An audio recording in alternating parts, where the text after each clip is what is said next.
जी अस्सलाम वालेकुम। ये वाक़या पेश आया जी, अज मैं जा रहा सीगा इस तरह तो एक नौजवान इस तरह गुजरन लगा तो बाकी जो भी होया तुसी खास देखो तो बाद च फिर आप गल करते हैं।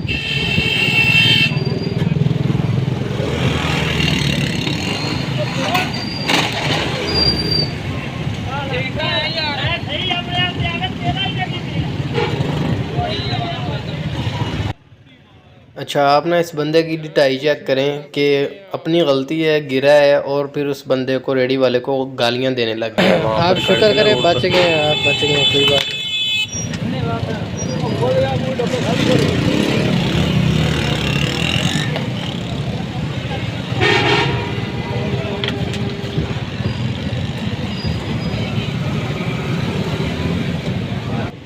ਹੁਣ ਅੱਗੇ ਜਾ ਕੇ ਦੇਖਦੇ ਹਾਂ ਜੀ ਕਿੰਨਾ ਨੁਕਸਾਨ ਹੋਇਆ ਕਾਰ ਵਾਲੇ ਦਾ ਤੇ ਦੱਸਿਓ ਫਿਰ ਕਮੈਂਟ ਬਾਕਸ 'ਚ ਲਾਜ਼ਮੀ, ਠੀਕ ਹੈ। ਤੇ ਇਹ ਦੇਖੋ ਜੀ ਬੰਪਰ ਸਾਰਾ ਡੈਮੇਜ ਹੋ ਗਿਆ ਵਾ, ਇਸ ਸਾਈਡ ਤੋਂ ਤਾਂ ਬਿਲਕੁਲ ਡੈਮੇਜ ਹੋ, ਪਰਲੀ ਸਾਈਡ ਤੋਂ ਵੀ ਨੀਚੇ ਲੱਗ ਗਿਆ, ਇੱਧਰੋਂ ਵੀ ਤੇ ਹੋਰ ਕਾਫੀ ਨੁਕਸਾਨ ਹੋ ਗਿਆ।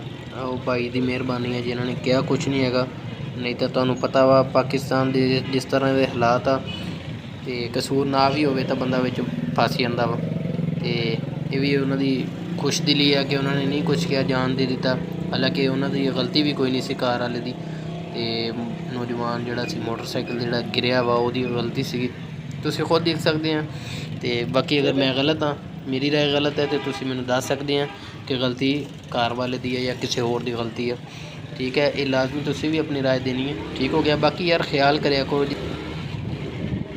तो मेरी वीडियो में लाइक कर दियो, ठीक है, शेयर लाजमी करो ताकि देखने वाले मजीद लोग जोड़े उन्हें तक ये मैसेज पहुँच सके तो नाले वो देख सकन कि यार आप किस तरह हादसा तो बच सकते हैं, ठीक है। किस तरह वो बंदा यानी कि 2-4 सेकंड का आसरा करने की बजाय किस तरह गुजरन लगा तो गिर गया, तो 12 अल्लाह ताला ने बचा लिया, लेकिन ये जगह कुछ और भी हो सकता वा, ठीक है। बाकी ख्याल करा करो। ओके।